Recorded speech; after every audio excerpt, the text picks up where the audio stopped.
Thank you for joining Wars of the Roses. And this is Occultism in America by Manly P. Hall. An article taken from The All-Seeing Eye, Volume 5, Number 6, March 1931. Occultism in America by Manly P. Hall. This is the first of a series of short articles intended for the protection of that large body of people who are seeking through the various departments of metaphysics for a more rational solution to the problems of life. An explorer, when entering into an uncivilized country, contemplates not only the beauties of the new land, but also seeks to inform himself concerning the hazards of the enterprise. It is not our purpose to be unduly critical or to depreciate in any way constructive effort or the works of honest men. Our sole desire is to warn the beginner in occultism of the deceptions which are practiced in this field. It is quite useless to deny the existence of fraud in matters of religion. The faithful have had their gullibility strained to the breaking point since the beginning. When Aristotle declared that all men naturally desire to know, he proclaimed a common weakness by an admission of universal ignorance. Today, Tibet is an excellent example of a state impoverished by the church. There are so many monks and abbots in this country that there are scarcely enough farmers left to supply the monasteries with food. Spring has come, birds of various kinds are now migrating. The annual influx of itinerant metaphysicians may be looked for shortly. The field of popular psychology with its assorted isms is not what it used to be. 10 years ago, fortunes were made in a few months, but the tactics employed were so high-handed that even slow-thinking provincials have grown wary. With each passing year, the gyps are modified to meet the popular fancy. Finding that flagrant methods no longer succeed, the charlatan refines his technique, but he still uses the old reliable bait. As long as people believe that they can get spiritual without becoming spiritual, they must continue to pay heavily for the fallacy of their belief. If every student contemplating taking a course of instruction in the development of any of the several parts of his inner nature, or is on the verge of affiliating with some body of self-denominated elected souls, will give careful attention to the material which follows, he may save himself time, money, disillusionment, and possibly more serious disaster. Not a few sincere but sentimental people have impoverished themselves, hazarded the futures of their families, and wasted the best years of their own lives in ill-advised attempts to attain that rather abstract state commonly denominated spirituality. And strangely enough, hardly any of these people can give even a hazy definition of what the word spiritual means. They're all aiming at points in the dark. Stenographers, clerks, shopkeepers, a vast host of persons whose occupations are classified as housewives, and well-meaning old ladies on pittances attempt to buy soul growth at from $10 to $100 per class. Some of these never wake up, but the more discerning come to the conclusion after the money is spent that the perfectly gorgeous man who was teaching them had revealed nothing that they could not have found in the free public library with a few hours' research. Hope springs eternal, however, and even unto the 77th time these optimists pay to be deceived, always vainly hoping that this time the priceless secret will be revealed. As one old lady once said after the denouement, "I don't see how he could have been such a cheat, he had such beautiful eyes." As we watch the steady stream of gullible people who literally stumble over each other in a frantic effort to pour their hard-earned cash into the bulging coffers of the metaphysical racketeers, there is but one inevitable conclusion. P.T. Barnum was right. As long as there are human beings, so long there will be foolish human beings. And as long as there are foolish human beings, they will be fleeced by smart human beings. And what David Starr Jordan calls the higher nonsense will be a lucrative profession and flourish upon the earth. During 10 years of public work, the writer has contacted, either directly or through their students, most of the metaphysical celebrities. Through these contacts, many startling and tragic facts have become evident. The overwhelming majority of these so-called teachers were just plain fakes, their pretensions utter falsehoods, and their teachings worthless, if not positively dangerous. From among this collection can be selected as fine an assortment of rogues as were ever assembled to a common purpose, the exploitation of the public. Did they not mask their activities behind the cloak of religion, not a few of them would be serving prison sentences for various forms of delinquency. This is not an effort to be malicious, but to state facts as they are. We desire to render available to students of occultism in general such facts as should be in the possession of every thinking person for their protection and guidance. Seekers after truth come to me every day asking my advice, particularly as to which of these itinerant metaphysical carpetbaggers they should follow. There is nothing left to do but to analyze in the light of reason and of common sense the claims of these assorted sophists. We say sophists with full realization of the implication. The sophists were a group despised in ancient Greece because they sought to peddle the sacred traditions for an exorbitant fee. An analysis of the whole situation reveals striking incongruities. Isis never unveils herself to the profane. Wisdom is always modest and not a little reluctant to reveal itself. Never in the history of time has truth ridden on the bandwagon. Like Buddha returning to the city of his father, it comes in obscurely by the back way, barefoot and with a pilgrim's staff. A careful analysis of the literature with which the modern seer heralds his approach and recounts his excellence impresses one with the fact that he just knows more than there is to know. Even God would be abashed at seeing so much of himself in one place. The would-be parlor adept has bad taste in his advertising, and bad taste is never a byproduct of good judgment. But to this heartless analysis, someone will say, but our dear leader Prophet Blitz is not a bit like that. He is so advanced and self-sacrificing. He hasn't a commercial hair on his bald head. The $10 million he accumulated in the last 3 years was just through the realization of divine abundance. We like to be patriotic even to our follies. Let us now introduce to you a person whom we shall call the Professor. Like Barnum's great What Is It? The Professor is a composite created by blending together the personalities of several of our leading dispensers of soul culture.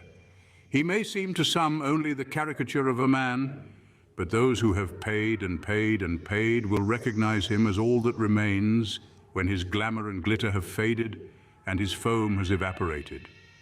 This is the statement of things as they really are when dissected as to substance and motive. Upon his arrival in a new community, this professor of the new and wonderful, lacking originality, will follow an old and well-established custom. He will announce a series of extraordinary and incomparable free public lectures. As the American public is hopelessly sold to the idea of something for nothing and perfectly willing to pay for it, a fair crowd generally assembles and listens with open-mouthed rapture while the professor weaves a web. Mysterious hints and strange promises break down the financial resistance, and the audience is swept into the private classes en masse. The very private and very esoteric classes constitute the one great chance of a lifetime, and the price, never again will they be so cheap. The exact fee depends upon whether the professor is working on the quantity or quality basis. If the former, the charge will range from $25 to $50 for approximately 10 awe-inspiring instructions on everything from hem-stitched breathing to the discovery of a soulmate. On the quality basis, the charge may run as high as $100, and it has been demonstrated even in periods of financial depression that the higher price set by the learned professor, the more anxious the public is to be initiated into his mysteries. The private class is often followed by a still more esoteric one, for the professor has no intention of permitting his disciples to depart as long as there is any possibility of further exploiting them. The very esoteric class is based upon the old circus psychology of picking up a few dimes at the conclusion of a main performance by announcing a Wild West show. If interest should lag, it may be whispered about, secrets whispered to old students travel with great rapidity, that in this course the professor will reveal his great secret of financial success or will sound the profundities of the sex problem. Either of these promised revelations brings the public in herds. Such promises are irresistible even to the so-called elect. Under the pledge of absolute secrecy and other marvelously impressive regulations, it may also be possible to purchase very advanced lessons never before revealed upon this planet and never again to be revealed, we hope. The only chance to secure these instructions is to buy now at the ridiculously low figure of $25 for a dozen badly multigraphed and horribly punctuated revelations. Of course, there is an added charge if a diagram of the Kundalini is included. These diagrams usually indicate that the Kundalini got lost several times while wandering through the body. Just before departing, The professor may also initiate a few of his more advanced and wealthy pupils into a secret of cosmic importance. He has just purchased 64 acres of the choicest real estate in the southeast corner of the land of Timbuktu, where he's going to build a temple and start a free love cult for the propagation of advanced souls who will completely revolutionize the entire social order. For $1,000 cash or easy terms, you may have your initials carved in the north wing of the professor's temple, and as an added inducement, a 1/1,000,000th interest in the possible or impossible oil and mineral rights. The professor will assure you, even with tears in his eyes, that you should not regard his offer as a business proposition, but as a spiritual opportunity in every sense of the word. If you hand him over all your available cash, you are not doing him a favor. You are simply contributing infinitely to the brilliance of your own halo. He is only the humble instrument whose life is devoted to giving mankind an opportunity to achieve. The professor further assures you that you are one of a chosen few. This is more truth than poetry. You have been hand-picked out of the mob as one of the few persons in sight who are foolish enough to fall for the idea. Let us figure for a moment and see if we can understand the full measure of the dear professor's philanthropy and what he really means when he says that after his vision in Peculiar, Missouri, he had dedicated himself to the unselfish service of mankind.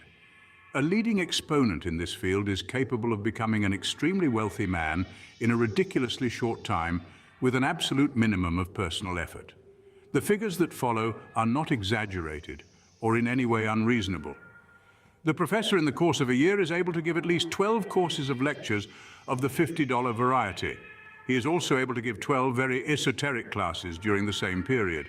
As these, given 2 a night, take less than half of a year, he will have at least 2 weeks of every month for public lectures, free except for collections, in order to excite interest in the JIP, which is to follow.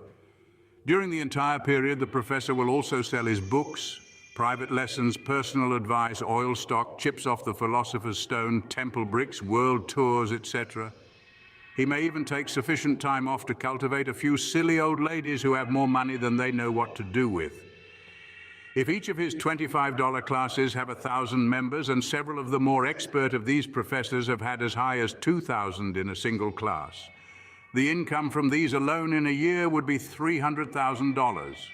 Allowing all of the other means of revenue, including the advanced classes, to balance his overhead and advertising expense, we have a man whose income is several times greater than that of the President of the United States.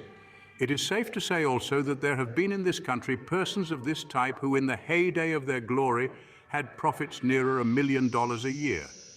The exact amount of their finances will never be known because while things go well, the professor is simply a businessman. But when an investigation of his affairs is instituted, he suddenly becomes very religious and blandly tells the authorities that his life and resources are secrets between himself and God. The astonishing part of the whole business is that most of these professors have nowhere nearly as sound a foundation in psychology as the average college sophomore. They've simply bought a little book, read it for a few hours, and then gone forth capitalizing a gift of gab. Of course, all of the professors are not in the millionaire class, but nearly all of them are making a comfortable living on misrepresentation. They are just as surely parasites upon the social order as were the ignorantine friars of old. If you can afford to go to the professor and be initiated into his nonsense simply as a lark, or that you may study the gullibility of your fellow creatures, you may find his antics entertaining, and he may even accidentally pass on interesting thoughts which he has plagiarized from someone else. But any money that you have spent in an effort to be spiritually illumined by him, you may consider wasted 100 cents on the dollar. The secrets of the soul are not bought, nor can they be sold, and any intimation to the contrary is untrue.